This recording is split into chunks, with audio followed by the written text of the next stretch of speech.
Hi, this is Jemma from ASD Rocks, just sitting here with Philip Bliss, dentist of the stars being my two younger children, Bo and Finn, and wanting to get a professional opinion in regards to treating children with ASD.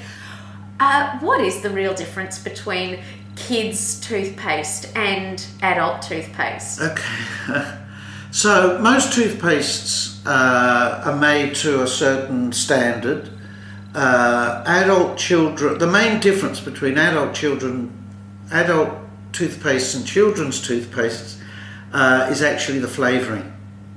And most adult toothpastes are too strong in taste for children.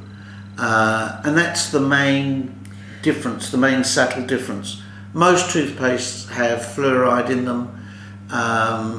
The toothpaste is a vehicle to get the toothbrush around the teeth and to make a pleasant flavour in your mouth.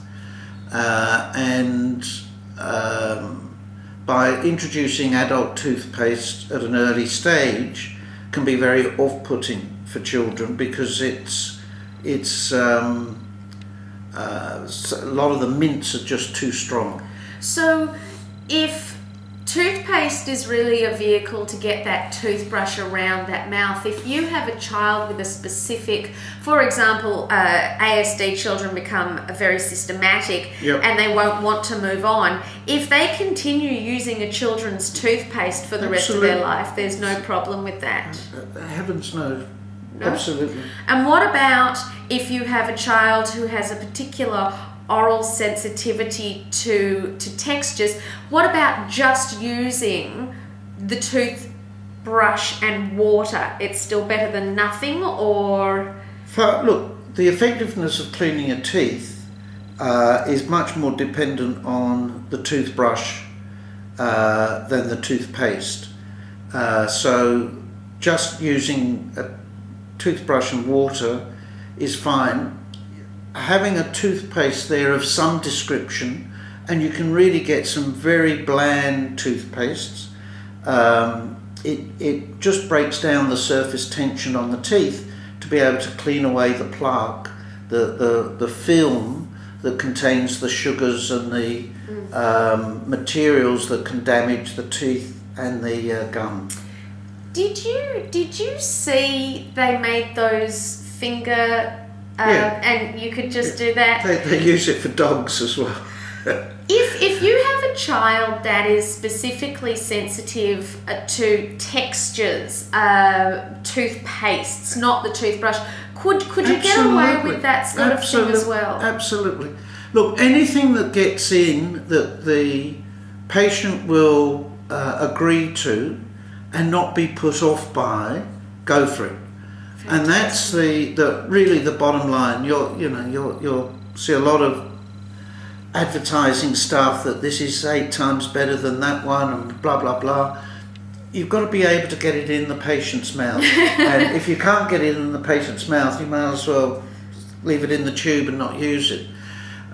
Just using sodium bicarbonate just as a little paste, which is very bland, is great, is terrific. Yeah.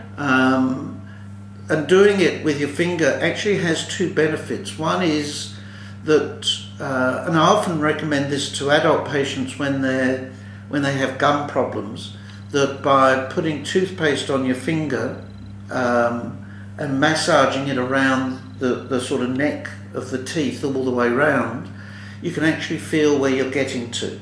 And so can parents feel where they're getting to. A lot of the problems that arise in oral health issues is that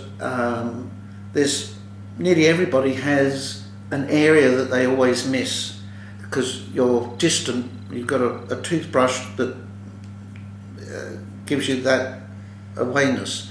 So by using your finger, you're right on it and you can massage the gum. And with a lot of autistic children, that stimulus is actually a lovely, soothing relaxing procedure.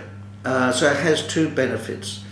And some autistic children love electric toothbrushes where there's a bit of vibration. They love that vibration. So go for it. I think in all these sort of things, the bottom line is always, if you can get in there and clean, whatever you have to do it is well worth the experimentation, and obviously not one thing fits all. Okay. What age do you suggest a child start? When do we start brushing their teeth? Actually, what age do we start worrying about that sort of thing? The earlier the better.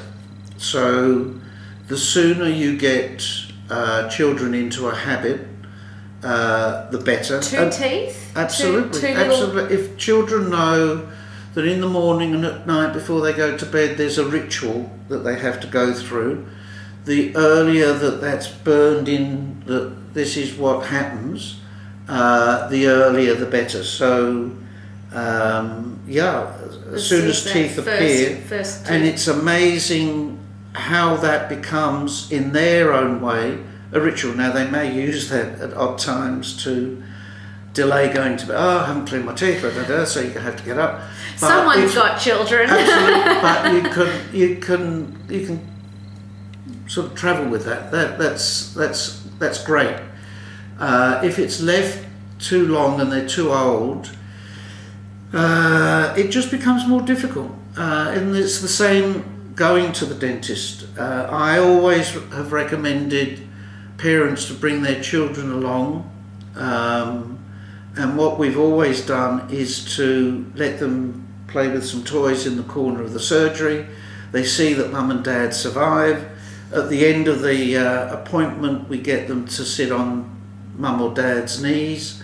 We bring them back, we have a quick look, and once we've got the child relaxed and we've been able to just clean 2 teeth with a handpiece and a little brush,